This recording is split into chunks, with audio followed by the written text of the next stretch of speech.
As usual, I am Dr. Luis Fonseca, U.S. Navy Hospital Corpsman. I spent 22 years on active duty.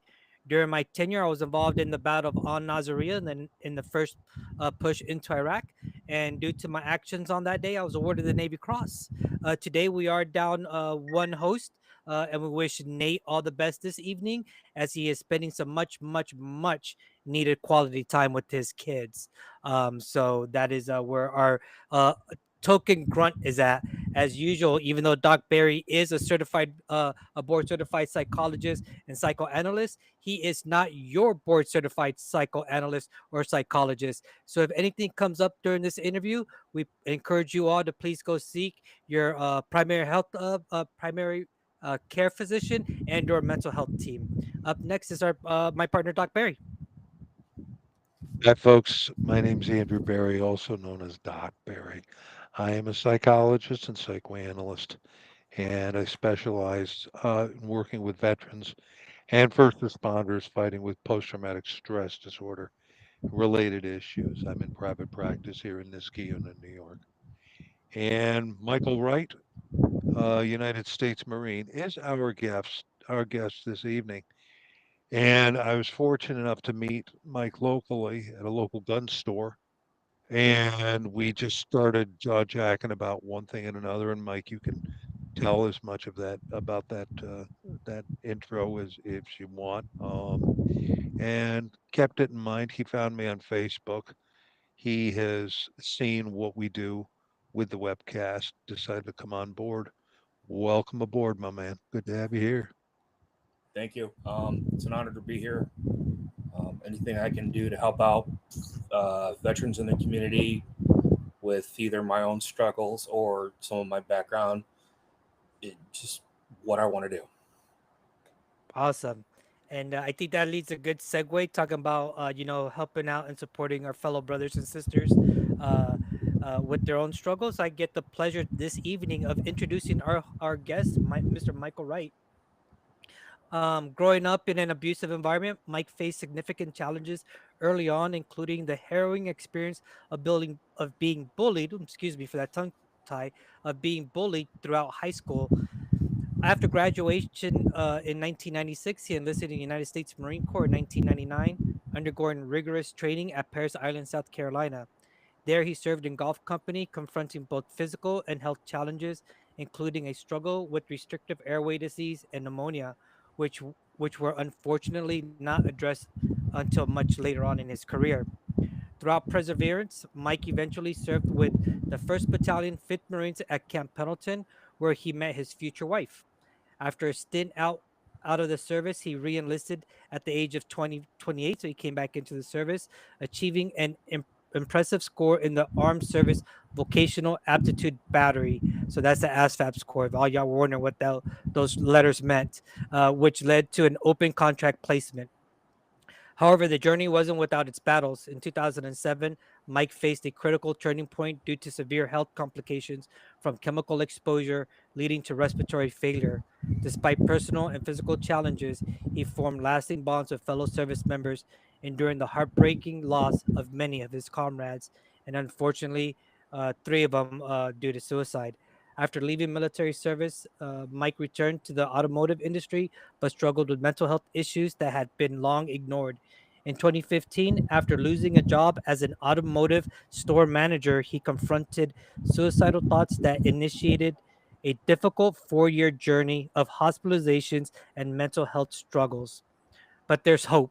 Since 2023, Mike has made incredible strides in overcoming those dark thoughts and is currently pursuing a degree in social work. His mission to turn his pain into purpose by helping others navigate their struggles. With a background shaped by severe adversities, including abuse from a stepfather, emotional trauma from a mother, and undiagnosed learning disabilities like dyslexia and dysgraphia until later in life, Mike is a living example that even the most challenging experience can lead to a profound drive to support and uplift others. So please, everyone, join me in welcoming this inspirational figure to our podcast, Mr. Michael Wright, ready to share his story of hope and resilience. Mike, thank you so much for joining us this evening. and for being so open about your struggles so early on with us. Really appreciate it. Hey, wow, that's one hell of an intro. Um, It's yours, brother. It's your life. Hell of a just man right there. it's one thing when I say it to myself. It's another thing when somebody says it back to me, and it's kind of like, oh shit, yeah, I've been through stuff. I mean, I remember, people. One of the things that uh, helped my maturity level was actually some of the abuse that I went through.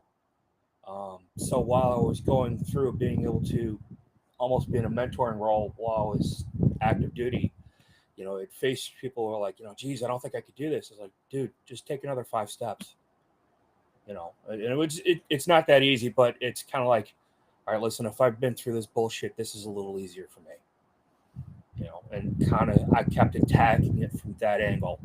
So, everything was a fight tooth and nail. I mean, I wasn't exactly the hot shot, enlistee. A little above average, but not by much.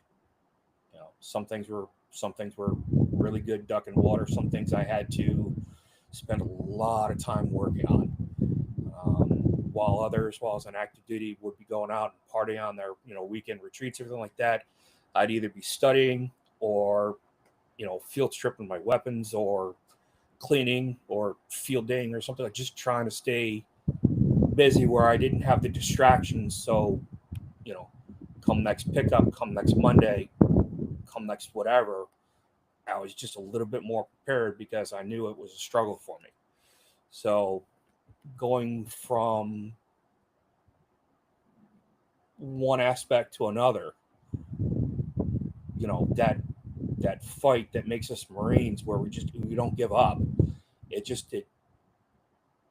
put more fire into that kiln, made me a much harder individual as a result.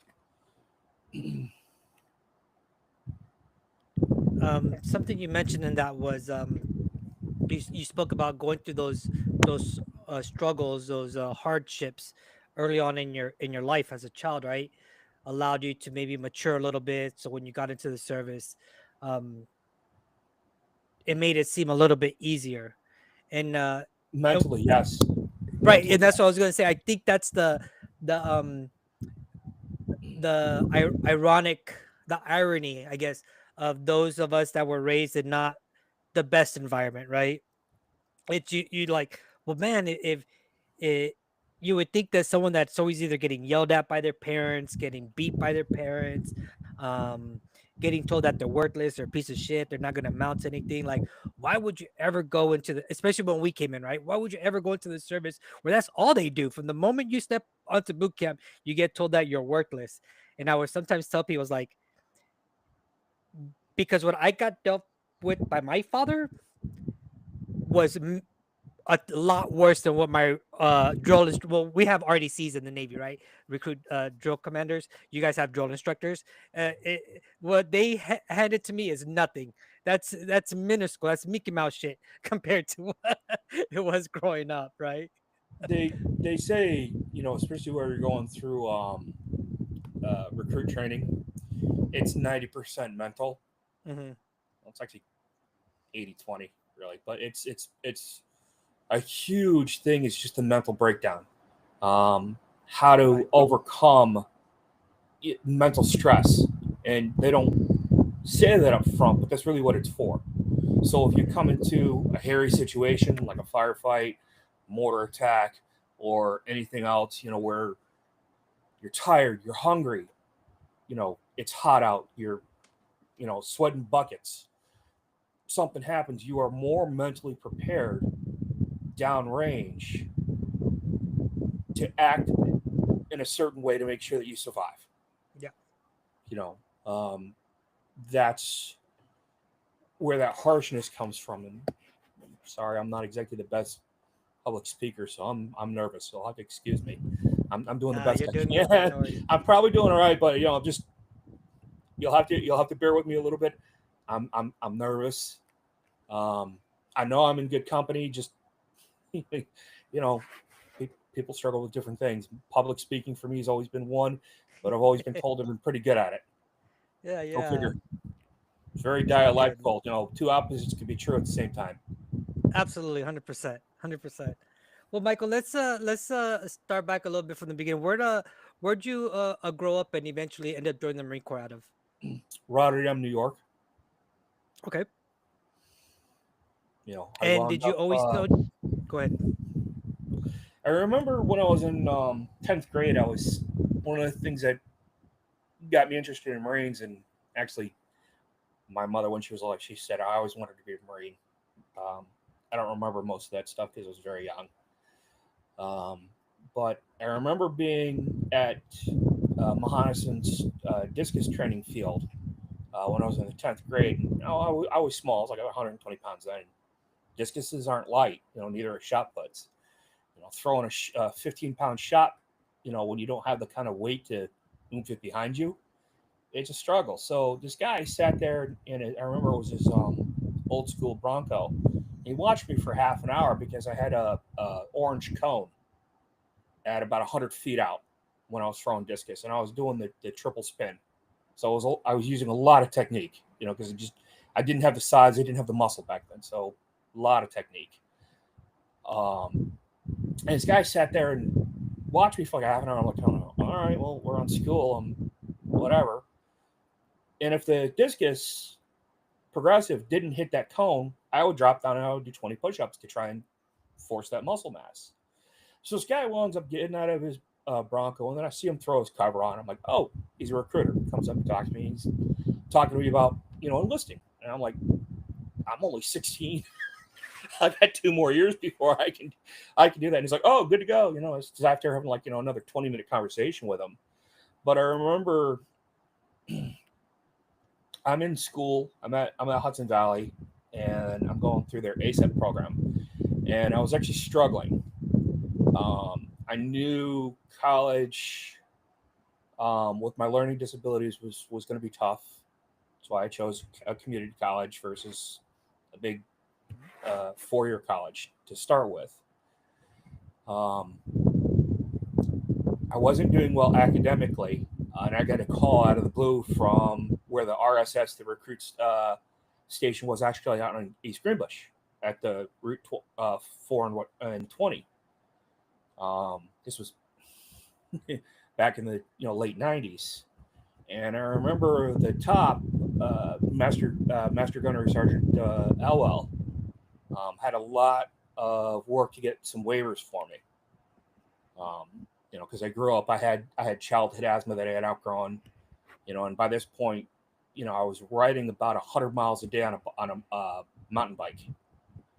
I wore that thing down to nothing. I'd go home. How many miles did you put on today? About 90. No, that's kilometers long. No, if I switch it over to kilometers, it said I did 120.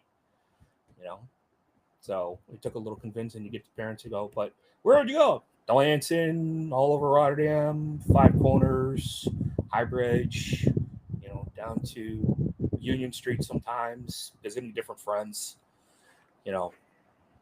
So just putting that on, and that did help with the run aspect because I was never a runner, so I didn't do a lot of training to run. I did some small, short stuff, but distance stuff was a struggle for me. So getting that 3-mile challenge, every time you had to do a physical fitness test, PFT, I would struggle on the run. Now I would make the minimum. I think my best 3-mile was like 26.5 minutes. First time I did the 1.5 miles for the original individual strength test at Paris-On. The first time I did it was like just under 13:30, which was the cutoff. I had 5 seconds left when I finished the cross line. When I went back, because I didn't finish boot camp the first time, I actually had to go back because of the pneumonia. They're like, oh, it's restrictive airway disease. Well, why am I coughing up blood? Oh, it's I go home, I see my primary. He's like, hey man, I've been coughing up blood for a week, and I just got separated from the service. what's going on? And is there an issue? Takes an X-ray of my chest. He's like, you've got really bad pneumonia in both lungs. No wonder you're coughing up blood. So, a couple weeks of steroids, and I think they call it a Z-Pack now, but I forget what they were calling it back, Zithromycin or something like that. Like a week and a half on that, get back, and it's like, oh wow, I can breathe again. And then the real thing that helped, I was always getting strep throat, but the lovely HMO I had, didn't want to pay for a tonsillectomy, and then 1 year it actually became necrotic, so you could see my adenoids. Had my tonsils and adenoids taken out, and it was like, oh wow, that created a lot of space in my throat. Holy crap, I can run! Wow, I just did a mile and a half in about 20 minutes. Holy shit! Let's go back. Let's go back for more because I like abuse. That was and that was in 05 when I re-enlisted. And was, where do you, what's your dream station? Pendleton, Camp Pendleton. Guys are like, oh, I want to go to Australia. I want to go to Hawaii. I want to go down to, whatever. No, I want to go to Pendleton. Why do I want to go to Pendleton? Because they get the best sniper course. If when I got the 120 GT, they were like, what do you want to do? It's like, well, I think I want to be an MP because I can transition into law enforcement on my way out. Okay, great. Well, unfortunately, there won't be any MP slots by the time you get down range, so we can't guarantee that job. All right, let's go open contract, and then I could just figure it out. When I got to the appropriate rank, I got selected to go to Scout Sniper School. Did go it. I remember on the march back, there was just 3 of us, and the one kid, he's got his pack on it. These packs weigh a lot. I mean, they use a Philby now, the family improved load bearing equipment, but it was the ILB, the improved load bearing equipment pack when I was in the Marpat camo instead of just the Coyote can, which is the Philby. And they were like between 80 and 100 pounds, depending on what you had packed away in this kid's. Sitting on a rifle, he's just, I can't go. And instructor's like, you sure you can't go? Points at him, he says, you're done. Turns, looks to us, says, you two graduate. Really? Isn't there more? Don't I got to go another like 2 miles? Nope, you're good. All right. So I spent a lot of time at the 117A range at Camp Pendleton, just honing those groups, getting them down. So in 05, while most of 1st Battalion, 5th Marines went to, I believe it was Ramadi, I got voluntold to go someplace else. Good old captain comes by, throws his hand on his shoulder, says, right, you're staying behind another 2 weeks. Really? Don't you guys kind of need me? He's like, no, we need you someplace else. You're really good at picking out accents, and we need somebody with your skill.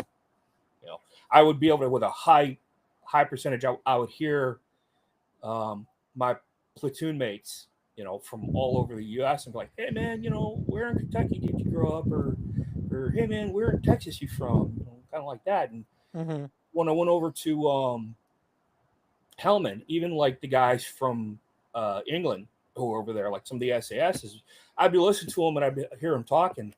I'd go, hey man, how far away from Surrey did you grow up? And he'd look at me like, how'd you know that? It's like I can hear the accent. I can hear the difference in the accent. Oh, wow. And you go in, even though I didn't speak the language, because it kept sending me for D-Labs, the linguistic stuff. So going through and listening to the D-Labs, it's a made-up language, but you have to pick out the consonants and vowels and all that stuff. And when it's made up, there's no construct to it. So there's no lexicon, as you say. So lexicon is just how we have our speech patterns. Whether we speak one language or another, it's our lexicon. So when you go with the made up stuff, there's no actual lexicon for you to pick out. But I was real good. So even like in some of the villages, while they're looking for insurgents, just listening to people have conversations, I go to my CO and be like, that guy's not from this area. How do you know? Mm, His accent's different, or he's speaking a different dialect. This guy's not from this area. Is he a tradesman or what's he doing here? Look at this guy. And to a high degree, I was able to pick out, and they were able to pull out some of these, ISIS guys. Some went someplace, some went others that I don't know. all right. And so to backtrack a little bit, and so that way the audience that's either viewing this live right now or will in the future, when you initially came in and then had to leave service and then came back in, you said you'd come in under an open contract. What does that mean for those coming in under open contract in the Marine Corps? I didn't have I was put down as like basic grunt, basic 03, wound up picking up 0311, which is infantryman. Not necessarily the MOS I wanted, but okay, great. It gives me at least avenues if something opens up to get into that, and that's how I wound up getting into selection. Okay. What I was really hoping, I didn't want to go to like ATC air traffic controller. I didn't think that was a good fit for me, although it was offered. The one I was really after was actually becoming an MP. They didn't have a, while I was going down that pipeline, they just didn't have a position open, or the school wasn't open at the right time. Gotcha. So as it opened, I was actually being pulled elsewhere. Understood. What you got, Doc Barry? So anyway, Mike lives, well, Rotterdam's about 20 minutes from where I am, and Cohoes is about 30. So he's very local to me.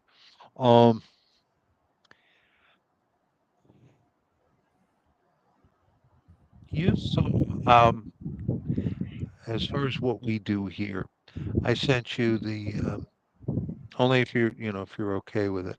I sent you the one webcast we did where Luis looked back on 20 years to the day, the Battle of Al-Nusra, right? And share with us as much or as little as you want. When you saw that webcast, where did it take you? What came to mind? It took me to some dark places. I was talking with you before we started the podcast. And I mentioned, my lovely can't remember shit. With the traumatic stuff I've been through, I have a lot of memory blocks. So I don't necessarily always remember stuff in the past with what I would call a high degree of certainty. So sometimes I can conflate stuff, sometimes I can confuse stuff.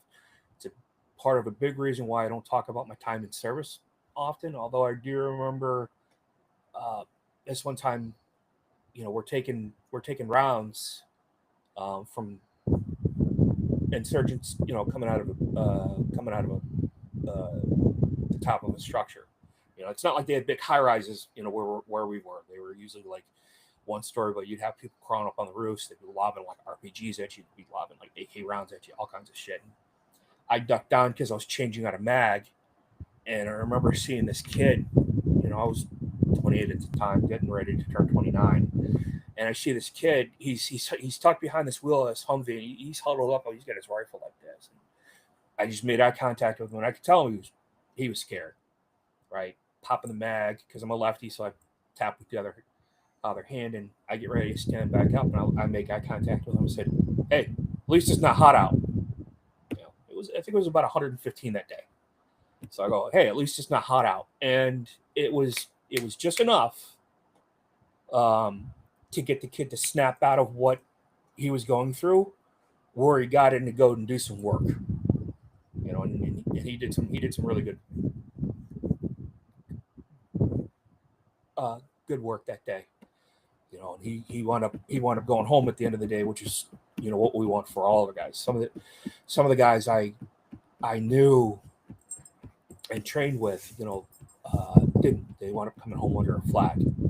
And even though I kept in touch with these guys after I got out when I had my respiratory failure in 2007, so even up till like 2013, where these guys are still over in OEF, or some of them were in Somalia. It's just we got broken up, so it was wherever the Corps needed us.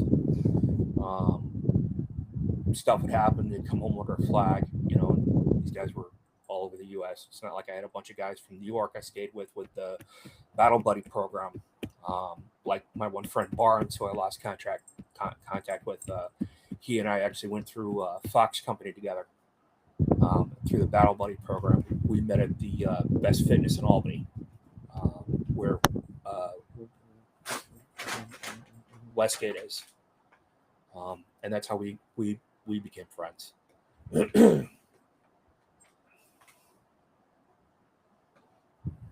Well, one of the things that comes up in here often is humor as a survival mechanism. And when it's 700 degrees outside and you say to the guy next to you, hot enough for you.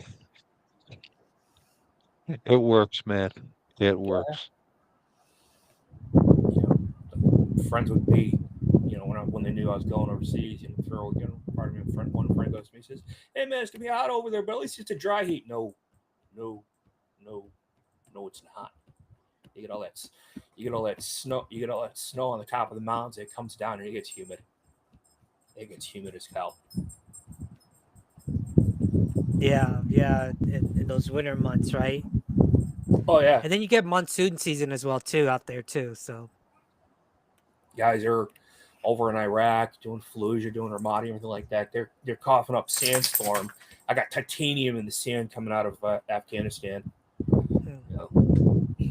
So how many years total did you do before you were discharged from service? 2 and 2. 2 and 2. 2 and 2. And they were both a total of 4. But for I got. I don't want to put it in a bad way, but I kind of T-boned myself because I didn't have enough years, enough consecutive years to earn certain benefits. Oh no. So a lot of times what they were doing, especially back then, while they were doing the big push, was like 6-year contracts. Mm-hmm. So you do 4 active, and then you do another 2 reserve. Okay. And since I didn't, even though it was under honorable circumstances, but because I didn't fulfill the contract because of medical issues. Right. So, no GI Bill. Oh no. So then were you medically retired because of your condition? No, I didn't have enough time to consider it retired with just 4 years. If I had 8 or more, I was told understood. back then I needed 8 or more. I think they're doing different things now, especially with the amount of people coming back that have serious mental health issues. My friend Garrett, who was at Air Force, he was a dog handler. He's been total and permanent through the VA for a while. I just recently, this past February, got my total and permanent package. Nice. So, it's having that financial burden removed, where I spend 99% of my time just working on myself, just working on my mental health. And, they talk about in certain therapies, whether it be cognitive behavioral therapy or dialectical behavioral therapy, DBT, or acceptance and commitment therapy. Those are the 3 that just come off the top of my head. I've been through a lot more. And in the last, almost decade, I've been getting, it has been a decade. 2015. In the last decade, I've been getting help through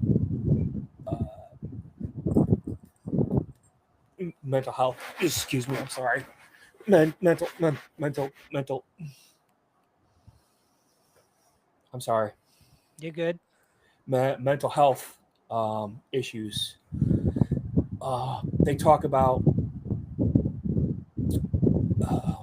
emotional flexibility. talk about um, self compassion. Sorry, I'm trying to remember some of these terms. And mastery. Since 2023, um, after a bronchoscopy, when I found out I had sarcoidosis, which is an autoimmune disease of your lungs, your respiratory system, and it affects your um, lymph nodes too. Okay. Creates little scars, kind of like cystic fibrosis in your lungs, and unfortunately, it's not reversible.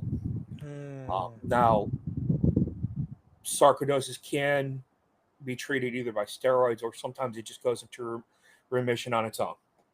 Sometimes it doesn't, sometimes it does. So we're kind of playing the wait and see what's going on. But during the procedure, I mean, I'm somebody who suffers from like bad PTSD and real bad anxiety. I think you're kind of seeing a little bit of a blush out because I'm very nervous and a little on the excited side. When I went into the procedure, I was like, listen, I'm having a real bad problem with my anxiety. Can I get a Xanax? Oh, we'll hook you up. We'll hook you up with some ketamine. You'll be good. Oh boy. Oh boy. I remember saying, I don't know what stoned is being like, but I think I'm stoned. I'm like, I can taste the color purple. I'm saying all kinds of crazy shit, right? And it lasted for I don't know, 4 or 5 minutes. By the time they got me into the procedure room, I was already kind of like coming out. But they knocked me out at that point, and it was a rather large scope that they had to put down my esophagus to get to my lungs to take biopsies, because they were like, they saw them because I had gone in. I thought I had appendicitis, so on the CAT scan is when they showed up. Is how they first, and they're like, well, it's either cancer or it's sarcoidosis. And both, I'm kind of like shitting myself. I don't know what's going on. Like, do I have freaking cancer from the exposure I have, and what's going on? So there was a lot of anxiety behind that. Well, fast forward a few months later, I think this was in November of 23. I think in February or March of 24, I actually sat down. I said, you know what? I haven't had any of those intrusive, I don't belong here thoughts in a while. And then I was talking with my psychiatrist through the VA. I'm like, listen, I'm actually doing pretty well. Now, because I have borderline personality disorder, I'm not exactly the biggest candidate for hallucinogenic therapy. But they have found in studies, and VA is not exactly high on it because they say that there's not enough empirical data to, what is the word I'm looking for? Not enough empirical studies to prove its efficacy. But since I got it as a calming measure, it wound up kind of doing a reset. And that reset helped some of the medication I was already on to work better. So I became more stable. I was having less irrational outbursts. I was having less suicidal thoughts. I was having less being just generally down on myself, like I don't belong here. I'm not deserving. I left these guys behind. This stuff just melted away. And dealing with my Doc, you had your finger up. Yeah, just wanted to ask you if you don't mind me asking, who diagnosed you with borderline?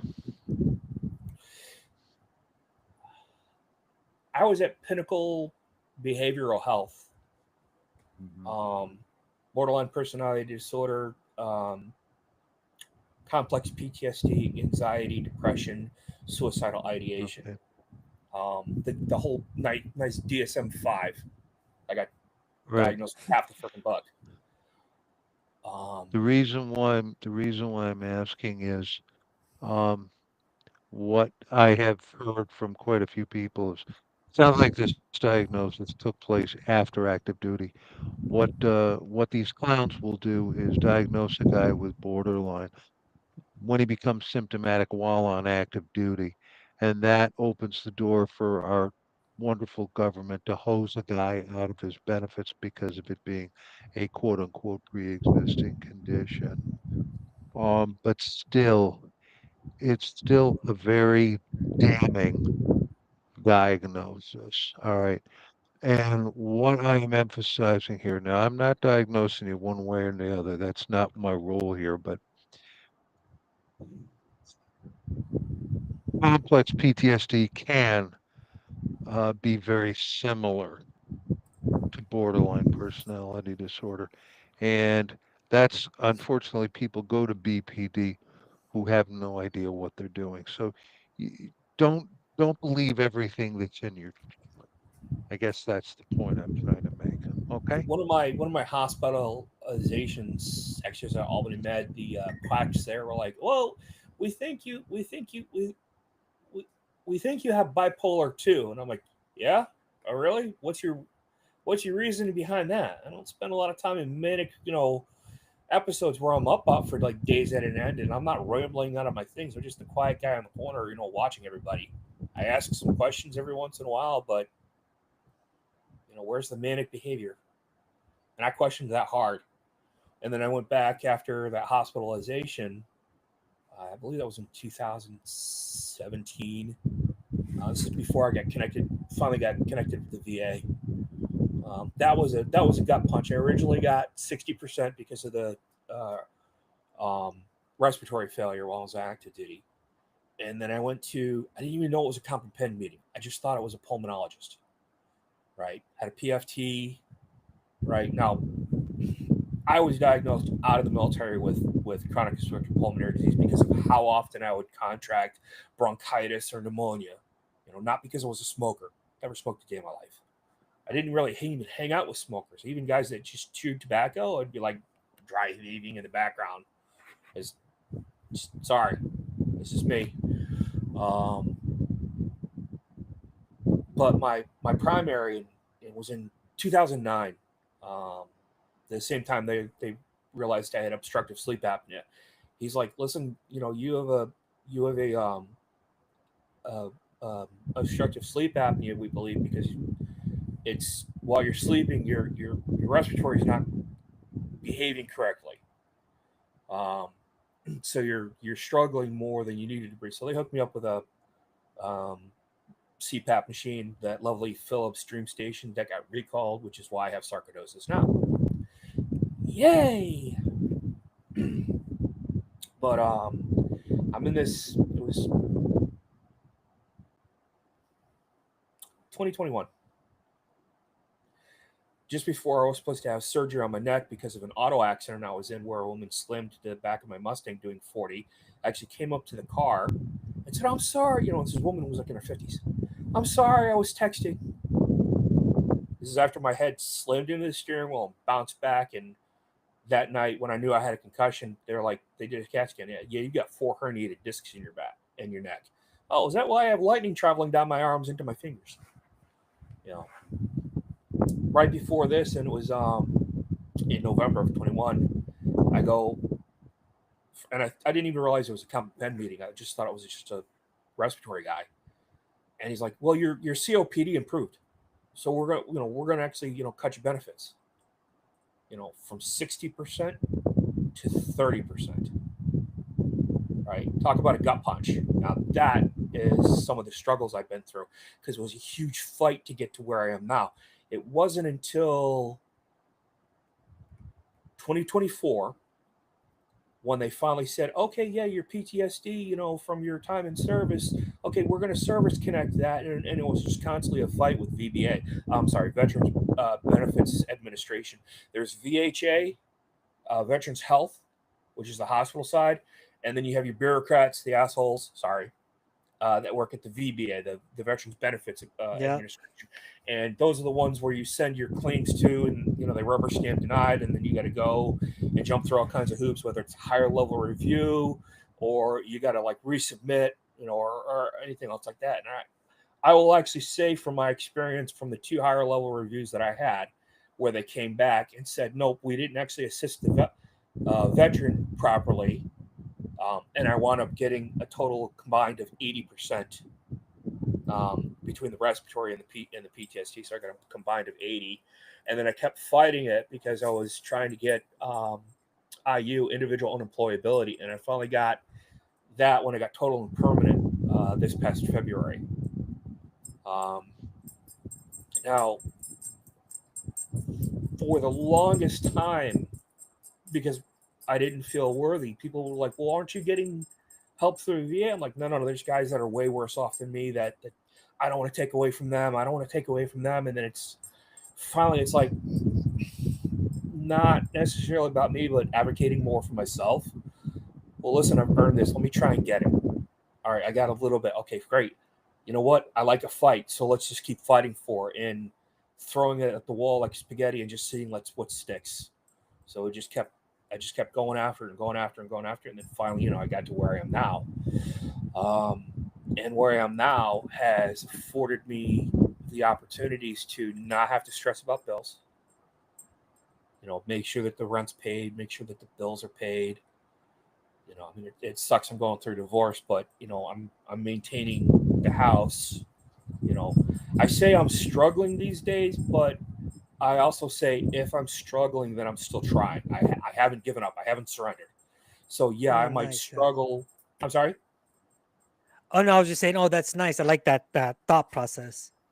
Yeah, if I might struggle at a great many things, but I just have to work harder to get to where I am. One of the coolest things I heard was Admiral Rick Raven's commencement speech at a college, where he said, "If you want to change the world, make your bed." And it's the small stuff. So when we get overwhelmed, we're looking at a big piece of the puzzle, and we can't figure out how to get around it because of that overwhelming task. But if you break it down into smaller pieces, then they become steps, and next thing you know, you're at the top of the mountain. 100%. Kind of like that old saying, how do you eat an elephant one bite at a time? So Mike,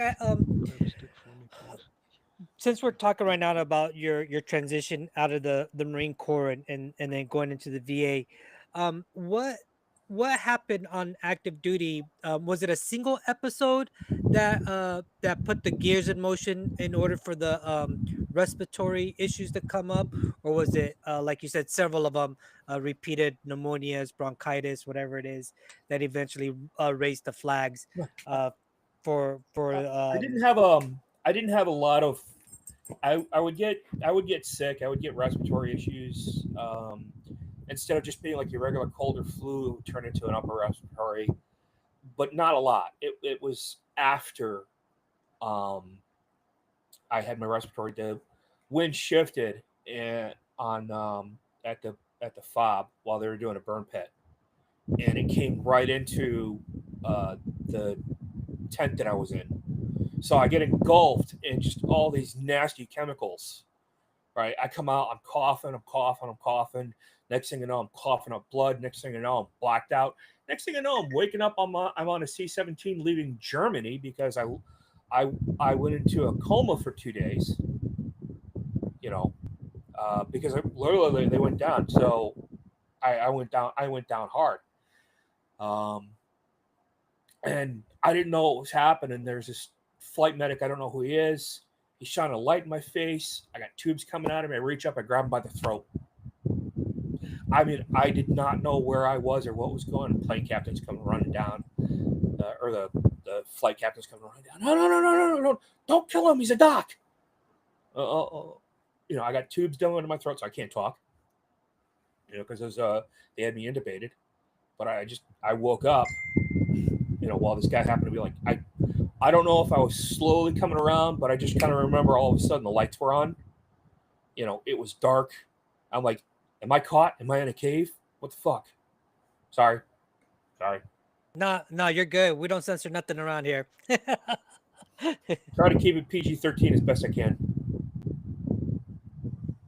Hey, as far as quote unquote language goes, no fucking problem. Just go. Yeah, I can't imagine, like you said, you're on the fob, right? 1 minute, and then like you said, you just the wind shifted, the chemicals, all that, the smoke came into the tent, and then yeah, like you said, 2 days later, you're waking up on a plane on your way out of Yeah, country, huh? it was. I got Casabacked, and I wound up at Ramstein, I guess, for several hours, and then put on a C-17 heading home. And that broke my heart. Yeah. That broke my heart. I never got a chance to say goodbye to any of my buddies. Oh So there was right there. That's what began the yeah. Right. survivor's remorse. One day you're sitting on a cot, you're joking around, and you're ragging on each other as brothers do. Mm-hmm. Just, like, hey man,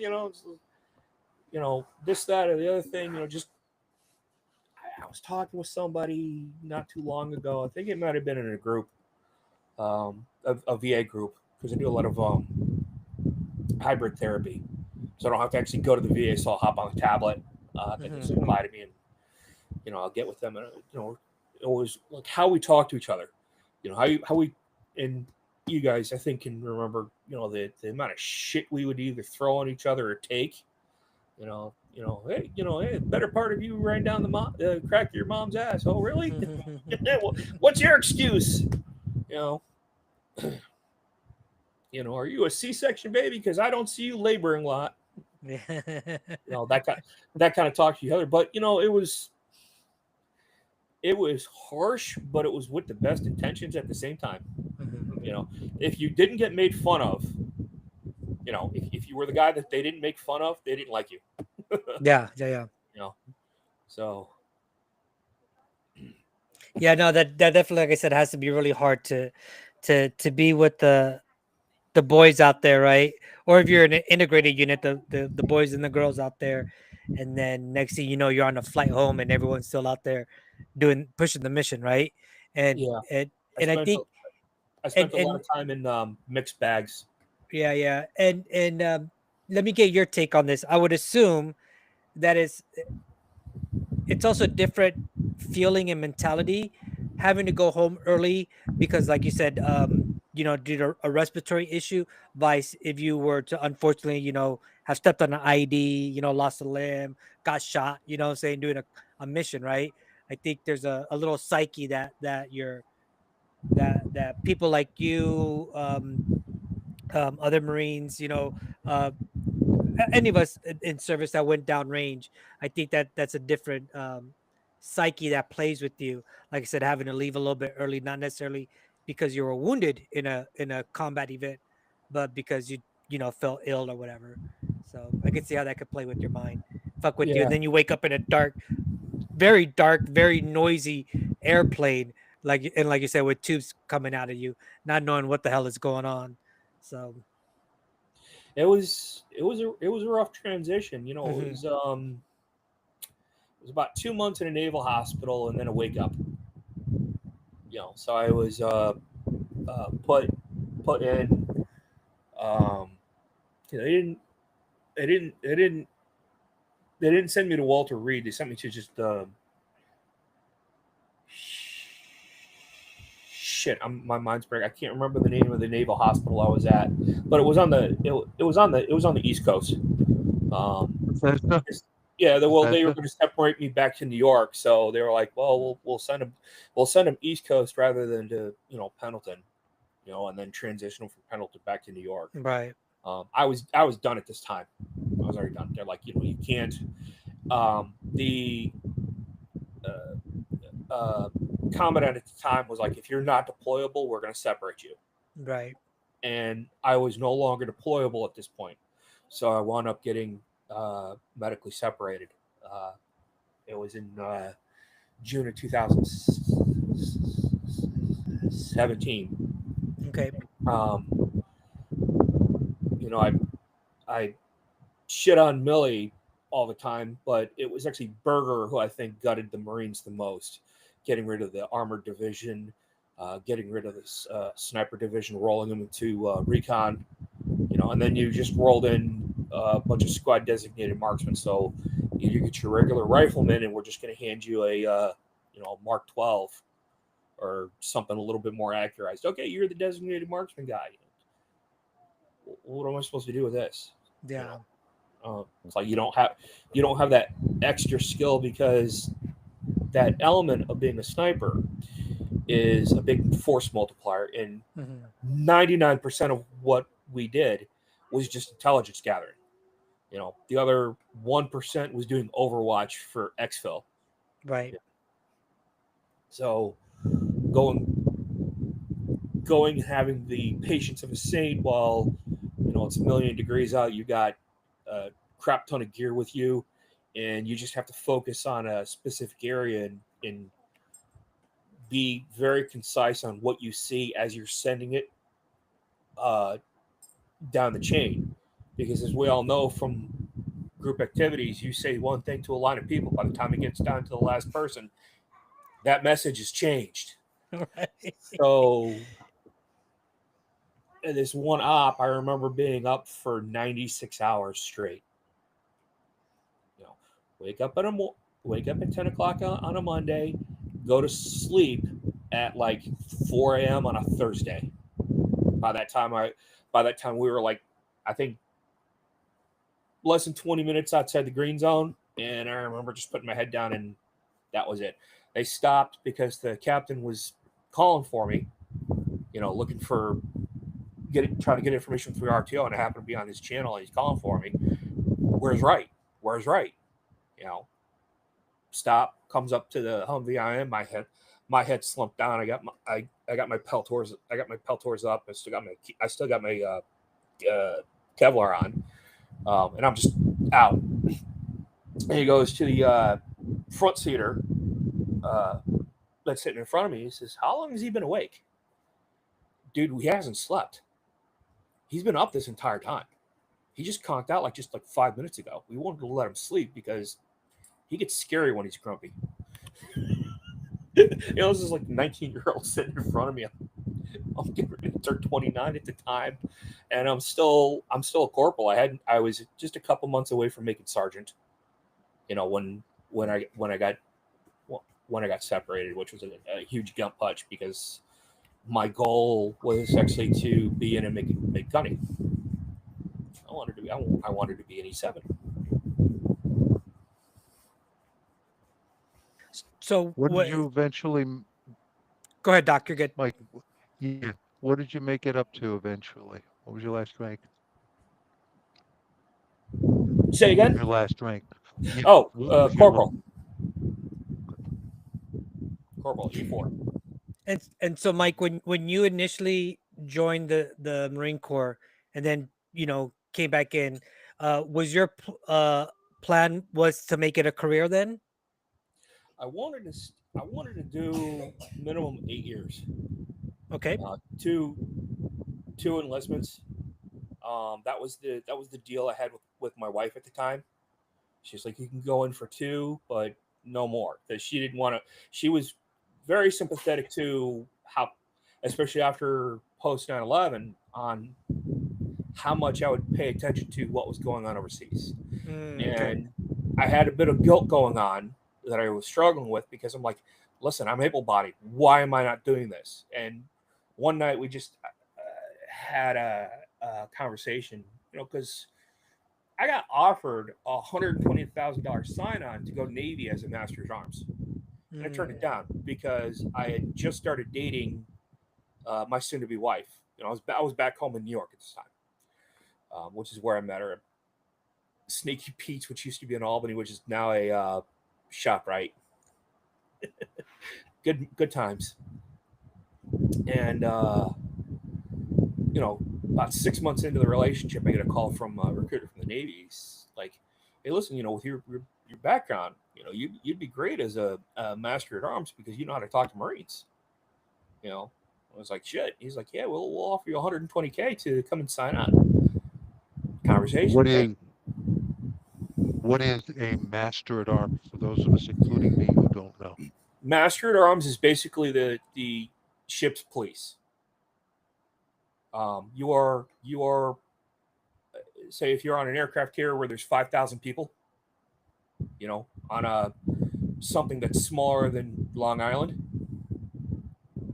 um, going through and direct from the captain, go and take care of, if people are getting out of hand, either write them up, throw them in the brig, you know, put letters in their jackets, whatever. I didn't do that job, so I can't say everything. I'm just going by memory from what it was explained to me. This was in 2002 when this went down. So I'm going back, 23 years, and from memory, and memory's not the greatest. No, but you explained it pretty well. The way I explain it to people all the time is they're the Navy's versions of the police force. Yeah, And they spend a lot of time with like NCIS, which is mhm, everybody knows from the TV show, but NCIS is Naval Criminal Investigation Service. yeah, I and might just have the the guess right. I might have yeah, the guess wrong, but Naval Criminal Investigation Services, I believe. yeah, But yeah, it's and just depending where they're stationed at, like Mike was saying, uh, especially those that are stationed on a ship. Not only are they the ship's kind of security force, right? To we make also sure have you also they have also the Marines as the yeah, security forces on ships, especially ships that carry nukes.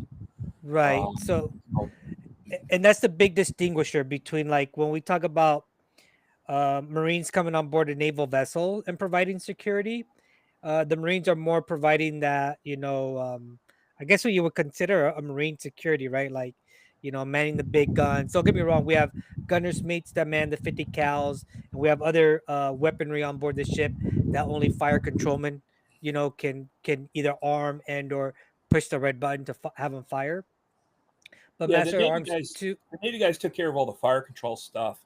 Really, what we were right? there to do is repel enemy Yeah. advances on board. So to guard those assets, we'll just say, that needed to be secure. Yeah. You might have a team of up to sometimes 20 guys. And then the real fun thing is when you get stuck on a sub and you have to do lockouts to get to dry land, which is where they put you in a where they which put you in. They call it a trunk, and they fill it with water, equalize it, and then you exit out and you bring your breathing gear, and you go and you do your amphibious assault to you know obtain a position of foothold, and then they'll bring craft, whether it's landing crafts or amphibious vehicles, onto that position. But you're there to take control of it. And that's where things get fun. We'll say. Yeah. Yeah, the Master at Arms, another I want to say maybe unique, yeah, is a way to put it, is they're also there to enforce all policies. So you're talking about even uniform policies. They should literally like be walking around the ship, and when you see like those nasty ass sailors that walk around with their And they uniform get all their they get their fucked up, tails out and shit like that. And yeah, you know what I'm master arms saying? walk by. Like They Master at tuck Arms in that should be tail. Master at Arms should be pulling them to the side and reprimanding them and say, "Go fix yourself." If not, then they'll like write you up, and that's where things come into play. Also, they enforce some policies. Quick short story, Mike. I don't want to override your story, but I actually got hemmed up by the Master at Arms in 2003 on my way back from Iraq. Because I was gambling on the ship, and I didn't know you couldn't gamble on the ship. I've seen every rank fucking play poker on the ship. Me and a buddy of mine were fucking rolling dice, and someone went and ratted us out, and the Master at Arms came, and I just remember someone grabbing me from the back and pulling me up and said, "Are you gambling?" And I was a young E3, I ain't no shit. I was like, yeah." So, anywho, um, My experience with that type of thing was just own it. You know, yeah, I all right, yeah, I fouled up. Let me fix it. You know, so I didn't spend a lot of time getting my ass chewed, but it happened. It would happen. And I think for anybody that's coming up through ranks, you're gonna screw up. You're gonna get yelled at, but the best thing to do is just to really accept it and own it and be Mhm. like, you know what, you're absolutely right. I did wrong. Let me unfoul myself. Yeah. Of course, it was another word they used at the time. Little knife hand action. Yeah, I think you're right, Mike. I think accountability goes a long way when it comes to shit like that, right? and not trying to deflect what you did, right, to cause you to get that spotlight put on you, not deflecting that onto somebody else, or putting or saying, "Oh, I did this because the Navy has done this to me," or "My chief or my gunny did this to me," right? It's like, yeah, No, I yeah. fucked up, and you take your lashings and push forward. I remember when I went from Lance Corporal to Corporal, I got pulled aside and said, "Listen, you gotten you gotten 3 jackets, but every single time you got one, it says in here you took 100% responsibility." And he said, "You know what? That's what we look for in leaders. So we're gonna place you, with some junior guys because we want that. We want you to instill that type of leadership behavior where you take accountability for your own shit, and like you were saying, you don't deflect. So that's how I wound up, like I said, in a mixed bag with like junior guys. Now these guys weren't necessarily screw ups per se. Let's just say they, the, the squad I was in, they needed a bit of guidance and a little bit more than just the staff sergeant. Kind of like, you go, you get a little out hand, you get a little rowdy. It's like, hey guys, come on, let's dial it down a little bit. All fun and games is good. Let's just dial it down just a tad. We don't want to be the cause of another safety brief. Right. We don't want to be a cause for another safety brief. So yeah, you want to throw that fridge off the top deck because it stopped working onto a shit ton of rack mattresses and see how high it bounces. Okay, yeah, I don't think that's a good idea. Why are you always downer? No, I'm not a downer. It's just I know what the outcome's going to be. It's not going to be fun. Yeah. As you get a little hooch in you, and you're getting all those alcohol muscles. But let's not do that. Right. And so, Michael, what was it like for you? Since unfortunately your career got cut a little shorter than you anticipated, how was the transitioning, leaving the Marine Corps and going back into civilian life for you? How did that transpire? Actually, that was very rough because I went from a hospital bed to a plane to home. Oh, what? Yep. I didn't even wind up in a separation platoon. I literally went from the hospital to the airport to home. So that is another huge reason for my separation anxiety. Like I said, I didn't get to say goodbye. Now I had not exactly an address, but I knew where a lot of my friends were. And with the help of the Red Cross, and the Red Cross is not just good at getting blood, but also getting messages to our soldiers, sailors, and airmen throughout the world. Okay, because there's always a Red Cross element at any forward operating base. So with the help of the Red Cross, I was like, okay, this guy's forward operating base Leatherneck, or this guy's in Helmandry, or this guy's in Jalalabad, or this, that, and the other thing, or I know this guy. Here's his name. Here's his information. Last I heard of, he was Somalia. Now that these correspondences in the beginning, they would take weeks. You know how it is. Mom, dad send you a care package from the States. It takes between 6 and 8 weeks to get to you over, whether you were in Iraq or Afghanistan. Mm-hmm, right. So same thing with like correspondence letters. And I had a stack.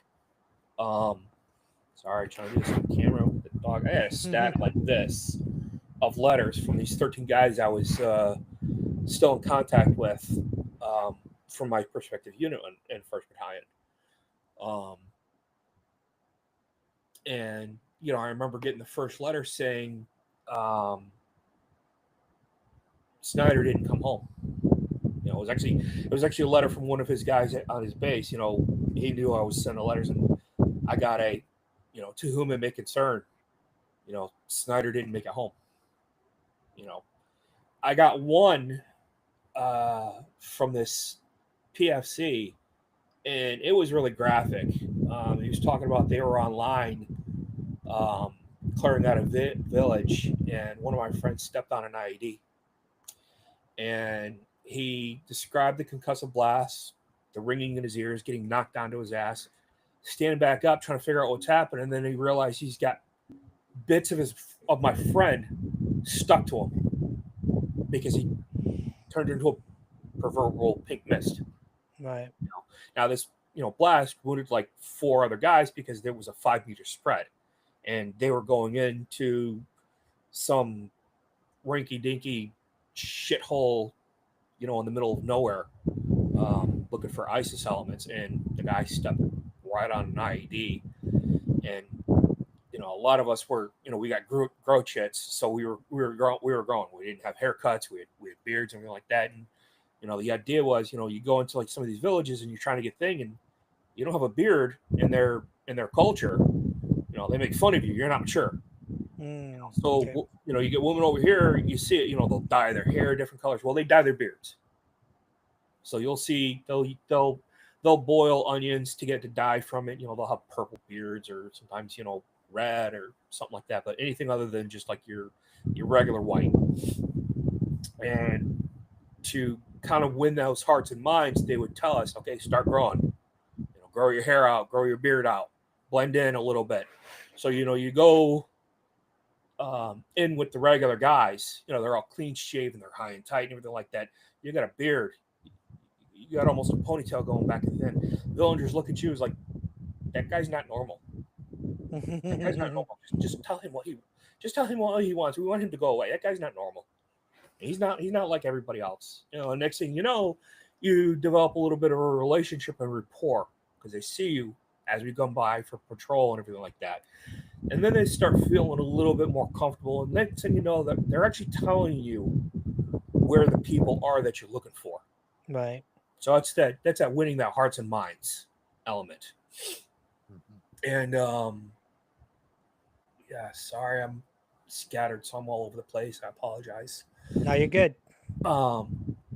You go, and like I said, this letter from this kid that I got, this PFC, he's telling me about when they're going through, and my friend who is in my sniper platoon in the Seminoles, he didn't make it, and that was the first one. The last guy, I can't remember his last name, but I think it was Reggie Ragshot. He lived in Chicago, and I remember it was a couple weeks before Christmas in 2013. I got a call from his brother while I was walking through Joann's Fabric with my wife, and Reggie hung himself. Now that week, I was talking with him. He was running into a real bad string of bad luck. They shut off his water. It's not like New York where they can't do this. So Chicago, the laws are different. They shut off his water. His service dog had cancer. He had to put it down, right? And I think they towed his car, and just that was it. And his brother went to go check on him the next day, and he reported at 22. Wow. And I remember being in the middle of the store, dropping down to my knees. I'm like, oh, God, I just talked to him like 2 days ago. Even though he was working on he played a lot of guitar, even though he only had like an acoustic, we were having a conversation about him being able to jam out the Star Spangled Banner on that guitar. Because I was trying to see what I could do to motivate him. I knew he was struggling, but I wasn't in a position where I could get to him. So getting that phone call was the last of the 13 I was in contact with, and losing him. He got out in 2010, and in 2013 he committed suicide. And then in 2015 is when I realized I was suicidal.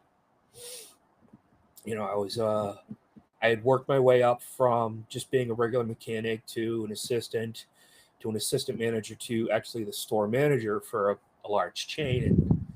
And that they were like, well, this store did $1 million before the bubble collapsed, and now it's struggling. Well, as it turns out, upper management just was totally looking for the numbers. They weren't looking for anything else.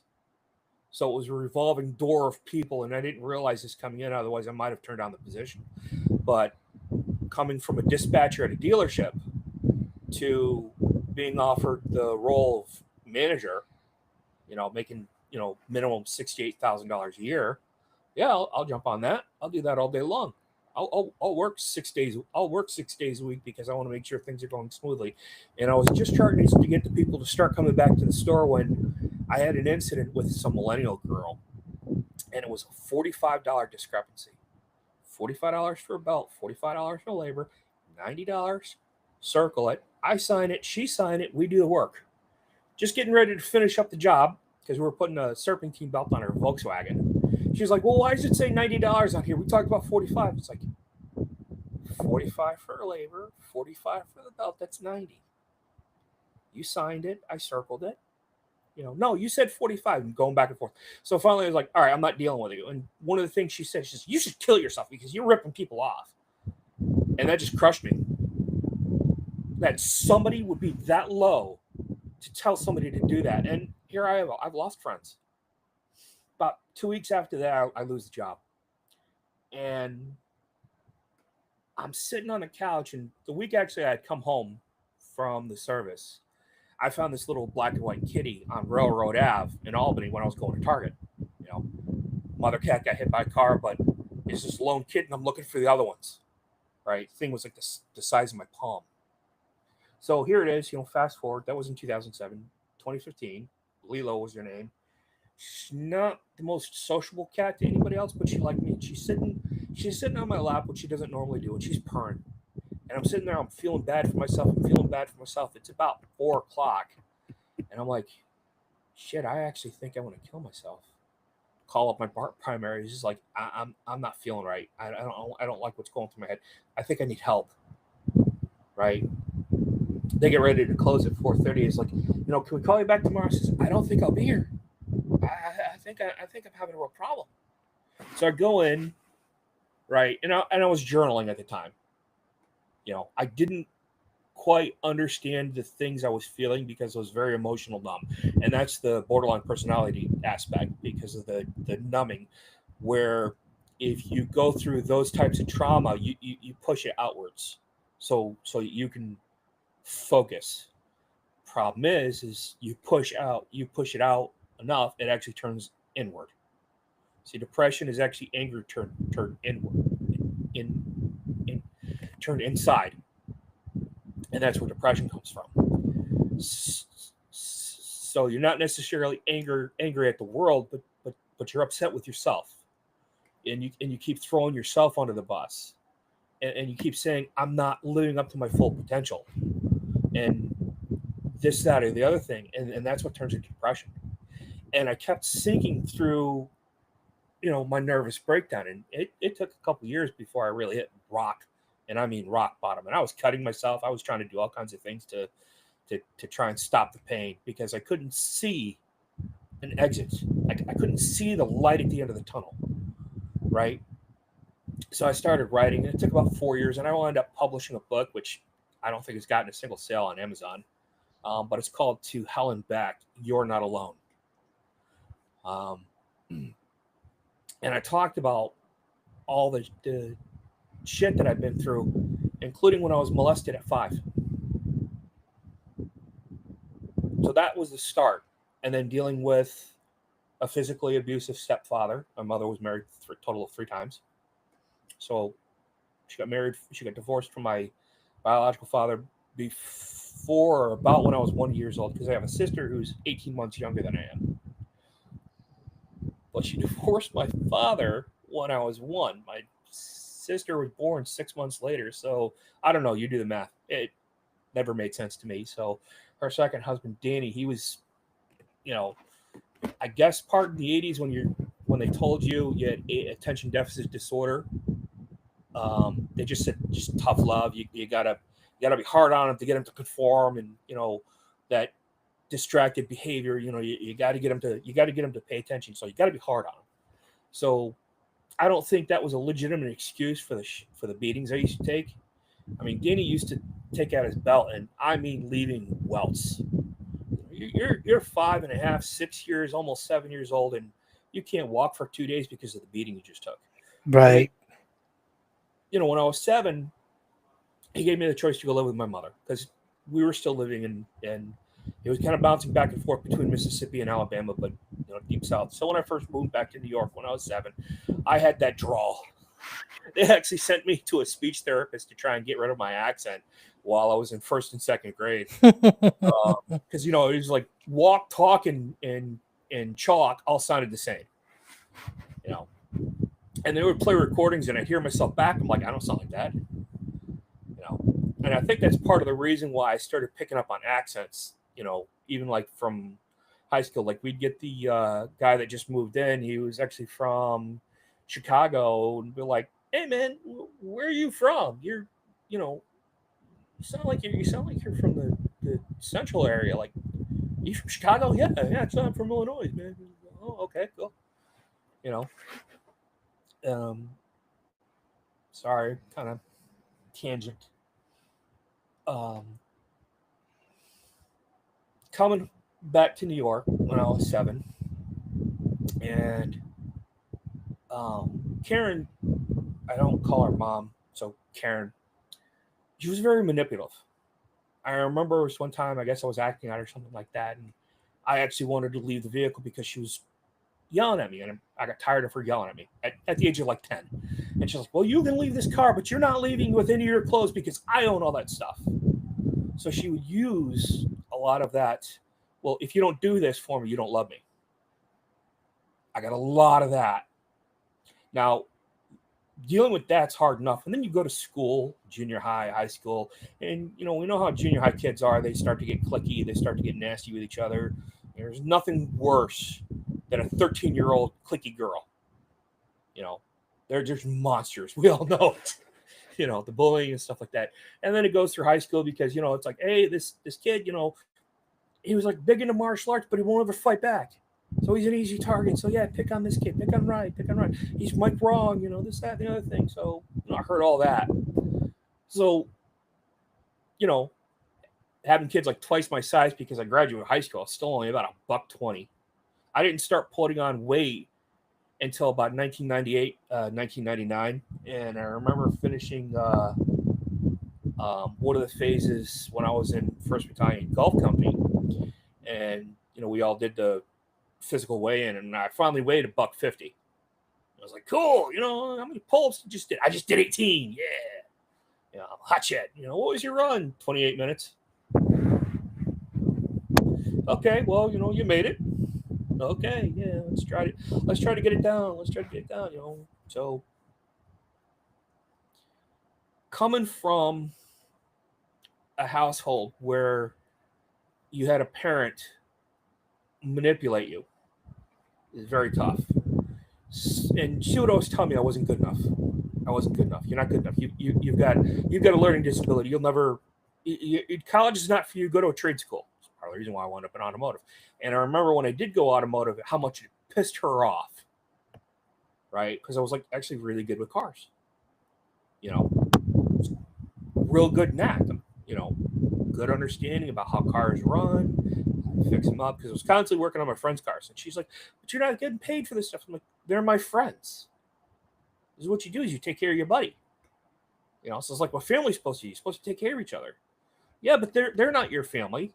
And I'd go to my friend's house. And I remember one time I was in I think it was 11th grade. It's right around the time I got diagnosed with dyslexia. Ross Snyder was his name, lived out in Rotterdam. And I'm at his parents' house, his mom and dad and his younger sister. And I'm like, what's with the Brady Bunch routine? Because they're all polite and they're having, quiet conversations where nobody's yelling at each other. Nobody's putting down. I'm like, dude, I'm your buddy. I'm here all the time. What's with the Brady Bunch routine? And they turned and looked at me and like, what do you mean by that? I says, you guys aren't acting normal. And like, what do you mean by that? I'm like, well, you're being like super polite because I'm here. It's like, no, we're always like this. Really? And I remember next thing I know, because Ross's dad called my mom, like, hey, what's up with your kid? He's kind of, saying some weird stuff and it sounds like there might be some abuse situation. Next thing you know, I had to unfriend my friend. I wasn't allowed to like hang out with him anymore. So when I moved out, and enlisted, she was no longer able to control me. And part of my going Marines was an FU. Constantly telling me I can't do something. Well, you know what? I'm going to go and pick the hardest freaking thing you can do as a human being. I'm going to go and become a goddamn United States Marine. And if I can do that, then you know what? I can really do anything. Now, it was kind of crushing when, because she had bronchitis and she wouldn't get the hell away from me right before I left for DEP, for MEPS. Come on, give me a hug. No, get away. You're sick. I don't want to get sick. Well, lo and behold, you go into a barracks and you get what's called recruit crud. Everybody gets sick. Everybody gets the same cold. Everybody gets the same flu. Well, when I got it, because I was exposed to bacterial or viral bronchitis, guess what I had? I had bronchitis that turned into pneumonia within 6 weeks. And because they didn't do any x-rays while I was at Branch Medical on base, right? And I even said, hey, listen, I was coughing up blood yesterday because, and I'm having a hard time breathing. It feels like I'm drowning a little bit. It was like, oh, well, it's real dry down here. You're from a different climate. Maybe you had a bloody nose while you were sleeping. That's what you're coughing up. I'm like, okay. And, I wound up in a recruit separation platoon and, stayed there for a couple weeks. And then I took a bus ride home. After that 24-hour bus ride, I was in second phase by this point. There's 3 phases to basic training. I was in phase 2 by this point. So I was about, I think it was 8 weeks into a 12-week program when I got, I fell out from a run because I couldn't breathe. And then I wound up to medical rehabilitation platoon. Then I got to recruit separation platoon. Because they're like, well, your restrictive airway disease is too bad. You can't complete. Bus ride home, see primary. Oh, you've got pneumonia in both lungs. Well, take that back to my recruiter because I had what's called an RE3P discharge. So that means I had to wait a 2-year period before I could try and re-enlist. So that's part of the reason why I had such a big separation in service. So after that 2-year period, because like 48 hours after I got home, I'm bringing x-rays to my recruiters and I'm like, listen, they didn't catch this. I have pneumonia, which is why I couldn't run. I'm like, you get anybody with pneumonia, they're not gonna make a timed run, with any effectiveness. If they could do it, they're struggling. So go back in, go through Gulf Company, finish that, finish Crucible, get the Eagle Globe and Anchor, congratulations, Marine. Go through Pete Ross, go to 1st Battalion, 5th Marines at Pendleton. That was the timeline when I went back. And while I was open contract, they put me as a 0311. Now, as being just regular basic infantry, going out and doing all kinds of field work, going and doing training scenarios, we're doing door breaching, everything like that. You get into a certain tempo with people, right? You rely on them more than anybody else because the only thing that matters is the person next to you, the person to your right, person to your left. It's the only thing that matters, is that phalanx of command. So that's how I wound up with these operational tempos with these 13 guys I stayed in contact with, because we were all real close, because we all went through the same thing. Now, when we got into our elements, we wound up, after going through our selection school, we got broken up. So we didn't all wind up in the same area. 2 went to Somalia, 3 went to Iraq. The other ones were scattered throughout in Afghanistan. We were all doing basically the same thing, overwatch and observing, because it was what we were just told to do. So rather than just go to Ramadi, like 1-5 was doing back in 05, and do that push, going door to door to door and doing overwatch for them. So you had guys like Chris Kyle or, Marcus Luttrell, some of those SEAL guys. And I think it was Chris Kyle who was talking about a couple of young Marines going door to door to door. He was doing Overwatch, and he says, you expect, a grunt, a Marine, some older guy. No, they're an 18 to 24-year-old, and these guys were like going juggernaut down the street, and it was the most awesome thing I ever saw. So I'm like, wait, Marines are juggernauts. That's awesome. That's a Navy SEAL calling us that. That's some hardcore shit. So on my Jeep, I actually had on the hood, instead of saying like Rubicon or anything like that, it says Juggernaut. And I've got a couple of depictions of like units guarding themselves, and one's got an Apache kind of like doing a bank, and the other one's got a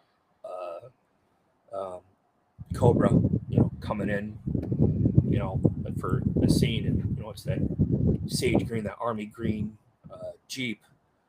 So that's just really to honor the fallen, not necessarily to honor myself, but those that didn't come home, those guys that didn't get a chance to come and make a life for themselves afterwards, those guys that really gave 100%. Right. All gave some gave all is the kind of the catchphrase. And hopefully by this point, everybody's really heard that. So that some gave all, on my right arm, I've got a soldier's cross tattoo. So that's the boots with the rifle, with the helmet on the buttstock, and the bayonets in the ground between the boots. That's what a soldier's cross is.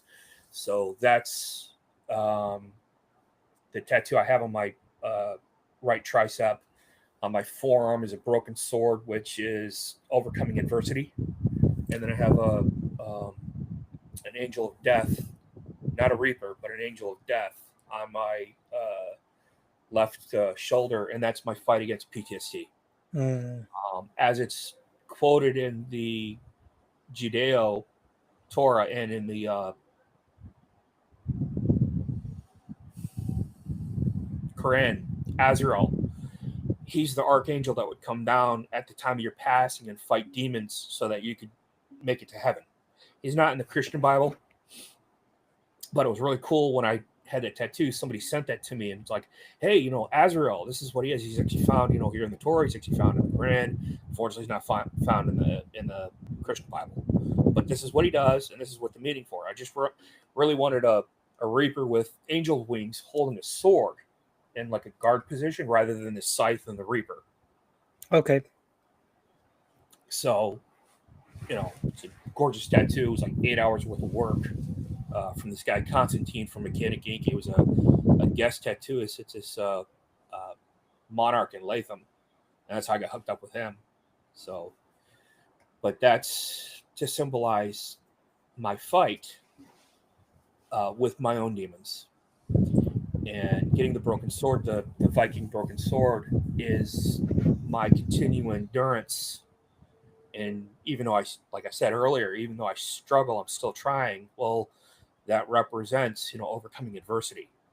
So one thing we're taught as our credo as Marines is to overcome, adapt, and conquer. Sometimes overcoming things is a little bit more difficult. So that's where adaptation comes in. Mm-hmm. And I said that earlier, you might have like a big element that you can't see around, but if you can break it down into smaller steps, then next thing you know, you're at the top of Mount Vesuvius. Mm-hmm. And that's the adaptation. The conquer is, when you can look back and say, what, I just got done doing a ton of shit, or I've had a lot of shit behind me. That's the conquering part.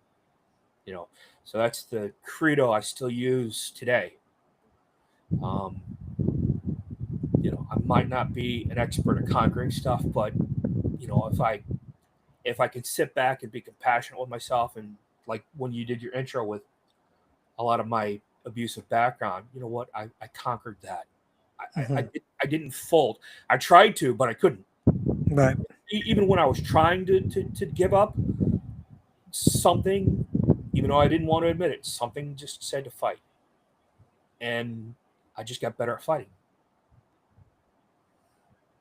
So, Doc, every day that you're alive, Mike, that makes you an expert.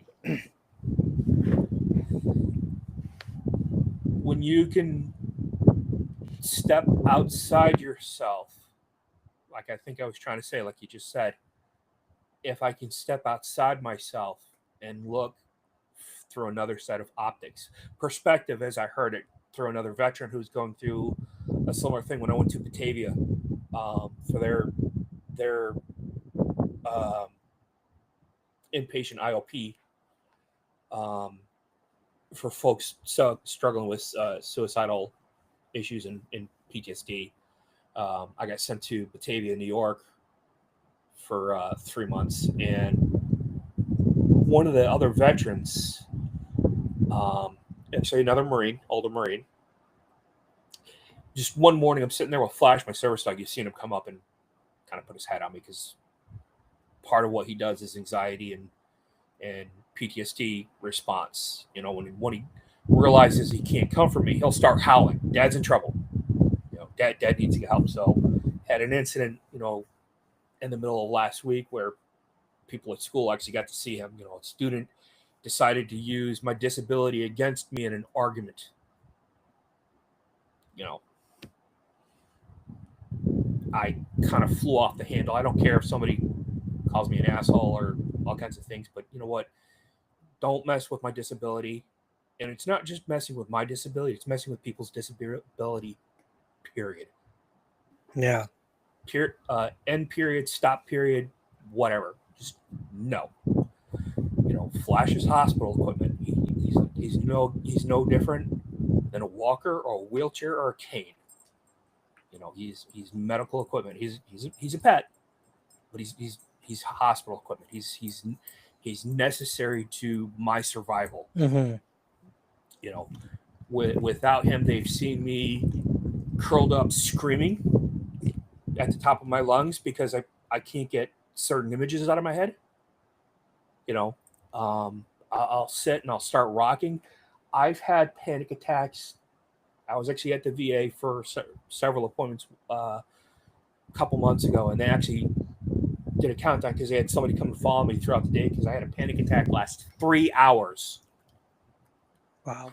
Now episodes can sometimes last multiple days.